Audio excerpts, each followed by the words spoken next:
വികസിത കേരള മുദ്രാവാക്യമുയർത്തിയും ഇടത് വലത് മുന്നണികൾക്കെതിരെ ആഞ്ഞടിച്ചും തെരഞ്ഞെടുപ്പ് പോരിനെ മോർച്ചകൂട്ടി പ്രധാനമന്ത്രി നരേന്ദ്രമോദി. ബി.ജെ.പി നേതൃത്വത്തിൽ കേരളത്തിലെ എൻ.ഡി.എ സർക്കാർ രൂപീകരിക്കുമെന്നും വികസനം മോദിയുടെ ഗ്യാരണ്ടി എന്ന പ്രധാനമന്ത്രി പാലക്കാട്ടെ പൊതുസമ്മേളനത്തിൽ വ്യക്തമാക്കി. വർഗീയതയിലും അഴിമതിയിലും മത്സരം നടത്തുന്ന ഇരു മുന്നണികളും കൊള്ളക്കാരും വർഗീയവാദികളും. തൃശൂരിനെയും പാലക്കാടിനെയും ഇളക്കിമറിച്ച് മോദിയുടെ റോഡ് ഷോകളിൽ പങ്കെടുത്തത് പതിനായിരങ്ങളാണ്. इस चुनाव में भाजपा का एक ही संकल्प है, विकसित केरलम। एनडीए की गारंटी है केरलम के युवाओं के सामने पलायन की मजबूरी समाप्त होगी। एनडीए की गारंटी है हर युवा की प्रतिभा का सम्मान होगा। और एनडीए की गारंटी का मतलब ये भी है कि ये मोदी की भी गारंटी है.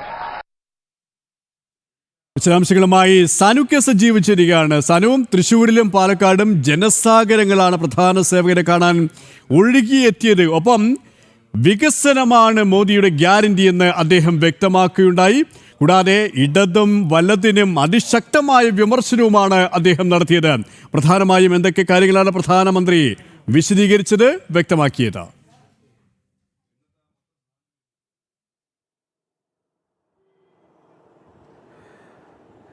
എന്തായാലും ഏപ്രിൽ 27-നാണ് തൃശ്ശൂർ പൂരമെങ്കിൽ അതിനു മുന്നേ നരേന്ദ്രപൂരം തൃശ്ശൂരിൽ നടന്നു കഴിഞ്ഞിരിക്കുകയാണ്. നരേന്ദ്രമോദിയുടെ നേതൃത്വത്തിൽ, പ്രധാന സേവകന്റെ നേതൃത്വത്തിൽ അല്പം മുമ്പ് ഇവിടെ പടുകൂറ്റൻ റോഡ് ഷോയാണ് നടന്നത്.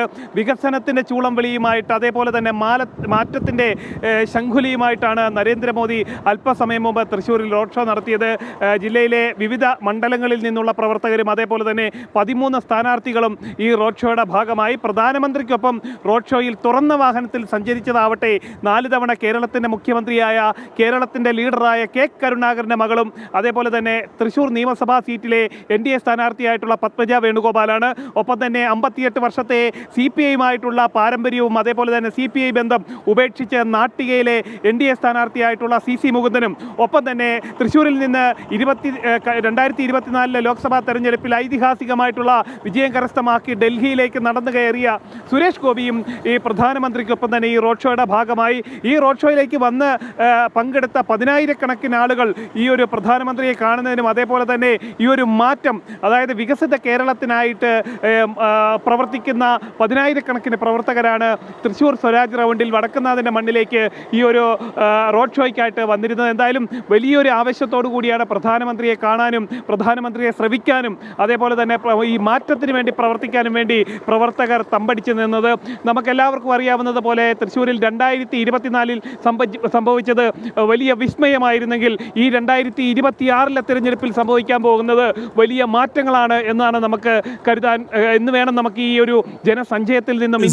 വലിയ വിജയം, ഉജ്ജ്വലമായ വിജയം തന്നെയാണ് ഇന്ത്യയിൽ ലക്ഷ്യമിടുന്നത്. പ്രത്യേകിച്ച് പാലക്കാടും തൃശ്ശൂരും മേഖലാസ് മണ്ഡലങ്ങളിൽ വലിയ ഭൂരിപക്ഷത്തോടെയുള്ള വിജയം.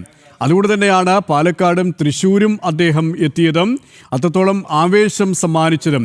പ്രധാനമന്ത്രി എത്തുമ്പോൾ, പ്രധാന സേവകനെത്തുമ്പോൾ ഓരോ പ്രവർത്തകരും, ഓരോ സ്ഥാനാർത്ഥിക്കും അത്രത്തോളം ആവേശവും ആത്മവിശ്വാസവും വർദ്ധിക്കുകയാണ്. ഇത് കേരളത്തിൽ അങ്ങോളം ഇങ്ങോളം വലിയ ചലനങ്ങൾ തന്നെയാണ് സൃഷ്ടിക്കുന്നത്, അല്ലേ?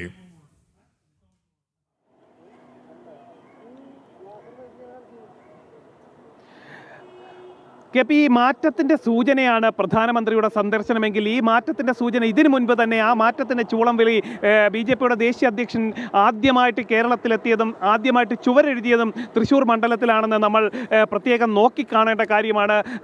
നവീൻ ദേശീയ അധ്യക്ഷനായി ചുമതലയേറ്റ ശേഷം ആദ്യത്തെ പരിപാടിയിൽ പങ്കെടുക്കുന്നത്, തെരഞ്ഞെടുപ്പ് പ്രചാരണത്തിൻ്റെ ഔദ്യോഗിക തുടക്കം തന്നെ ഉണ്ടായത് തൃശ്ശൂരിൻ്റെ മണ്ണിൽ നിന്നാണ്. ഒപ്പം തന്നെ ആ പ്രവർത്തനങ്ങൾ പിന്നീട് തൃശ്ശൂരിൽ നിന്നാണ് സംസ്ഥാനത്തെ സംസ്ഥാനത്തെ എല്ലാ മേഖലകളിലേക്കും വ്യാപിച്ചതെങ്കിൽ അതിനുശേഷം ഈ പത്രികാ സമർപ്പണ വേളയിലും കേന്ദ്ര നേതൃത്വത്തിൻ്റെ ഒരു ഇടപെടൽ നമ്മൾ കണ്ടതാണ്. ഈ തൃശ്ശൂരിലെ പത്മജ വേണുഗോപാലിൻ്റെ ആയിക്കോട്ടെ, CC മുകുന്ദൻ്റെ ആയിക്കോട്ടെ, KK അനീഷ് കുമാറിൻ്റെ ആയിക്കോട്ടെ, ഒപ്പം തന്നെ ചേലക്കരയിലെ NDA സ്ഥാനാർത്ഥിയുടെ ഒക്കെ പത്രികാ സമർപ്പണത്തിന് നേരിട്ട് തൃശ്ശൂരിലേക്ക് എത്തിയത് ഗുജറാത്ത് മോഡലിൻ്റെ ഉടമയായിട്ടുള്ള ഗുജറാത്ത് മുഖ്യമന്ത്രി തന്നെ എത്തിയെന്നുള്ളതും ഈ ഒരു മാറ്റം എത്രത്തോളം അത് കേന്ദ്ര സർക്കാരും അതേപോലെ തന്നെ ആ മാറ്റം എത്രത്തോളം ആഗ്രഹിക്കുന്നുണ്ട്, അല്ലെ ആ മാറ്റം വരുത്താൻ വേണ്ടി എത്രത്തോളം ഇടപെടൽ നടത്തുന്നുണ്ട് എന്നതിൻ്റെ സൂചന കൂടിയാണ് ആ ഒരു പത്രികാ സമർപ്പണ വേളയിൽ കേന്ദ്രമന്ത്രിമാർ അതേപോലെ തന്നെ മുഖ്യമന്ത്രിമാർ അടക്കം എത്തിയത്. അന്ന് ഭൂപേന്ദ്ര പട്ടേൽ തൃശ്ശൂർ എത്തിയതിനു ശേഷം ശോഭാ സുരേന്ദ്രൻ്റെ പത്രികാ സമർപ്പണത്തിന് പാലക്കാട്ടേക്ക് പോയി എന്നുള്ളതും പാലക്കാടിന് കേന്ദ്ര സർക്കാർ അല്ലെ BJP നൽകുന്ന പ്രാധാന്യത്തിന് സൂചനയായിട്ട് നമ്മൾ കാണേണ്ടതാണ്. അതിൻ്റെ ഒരു അലയൊലികൾ ഈ തെരഞ്ഞെടുപ്പ് പ്രചാരണ വേളകളിലെല്ലാം ഉണ്ടായെങ്കിൽ BJP പ്രവർത്തകരുടെ ആവേശം ആകാശത്തോളം ഉയർത്തിയിട്ടാണ് പ്രധാനമന്ത്രി ഇന്ന് തൃശ്ശൂരും ഒപ്പം തന്നെ പാലക്കാട്ടേക്കും എത്തിയത്. ആ പാലക്കാട്ടേക്ക് എത്തി പ്രധാനമന്ത്രി വിവരിച്ച കാര്യങ്ങൾ അല്ലെങ്കിൽ പ്രധാനമന്ത്രി പൊതുസമൂഹത്തോട് തുറന്ന് പറഞ്ഞ കാര്യങ്ങൾ വലിയ ചർച്ചയായിരിക്കുകയാണ്. അതിനുശേഷമാണ് തൃശ്ശൂരിലേക്ക് ഈ ഒരു ഐതിഹാസികമായിട്ടുള്ള വിജയം കരസ്ഥമാക്കിയ തൃശ്ശൂർ ജില്ലയിലെ റോഡ് ഷോയിലേക്ക് പ്രധാനമന്ത്രി പ്രധാന സേവകൻ എത്തിയത്. അതിനുശേഷം പിന്നീട് തൃശ്ശൂരിൽ നടന്നത് ഒരു മിനി പൂരം എന്ന് തന്നെ വേണം പറയാനായിട്ട്. രാവിലെ മുതൽ തന്നെ തൃശ്ശൂരിൻ്റെ വിവിധ ഭാഗങ്ങളിൽ നിന്ന് വിവിധ കേന്ദ്രങ്ങളിൽ നിന്ന് ജനങ്ങൾ ഈ ഒരു സ്വരാജ് റൗണ്ടിലേക്ക് വടക്കുന്നാഥ ക്ഷേത്രത്തിൻ്റെ പ്രദക്ഷിണ വഴിയിലേക്ക് ആളുകൾ ഒഴുകുകയായിരുന്നു. മണിക്കൂറുകളുടെ കാത്തിരിപ്പിന് ശേഷമാണ് കുട്ടനല്ലൂരിലെ ഹെലിപ്പാഡിലേക്ക് പ്രധാനമന്ത്രി എത്തുന്നത്. അതിനുശേഷം തുറന്ന വാഹനത്തിൽ ഈ ഒരു സ്വരാജ് റൗണ്ടിലേക്ക് പ്രധാനമന്ത്രി മെല്ലെ നീങ്ങിയതോടുകൂടി BJP പ്രവർത്തകരുടെ ആവേശം അത് ആകാശത്തോളം ഉയർത്തിയിട്ടാണ് പ്രധാനമന്ത്രി ഈ റോഡ് ഷോയെ അഭിസംബോധന ചെയ്തത്. ആ റോഡ് ഷോ പൂർത്തിയാക്കി അദ്ദേഹം മടങ്ങിയിട്ടുള്ളത്. അത് ഈ ഒരു വരവോടുകൂടി അവസാനിക്കുന്നില്ല. ഏപ്രിൽ 4-നും പ്രധാനമന്ത്രി തിരുവനന്തപുരത്തും ഒപ്പം തന്നെ കോട്ടയത്തേക്ക് അടക്കം എത്തുന്നുണ്ട്.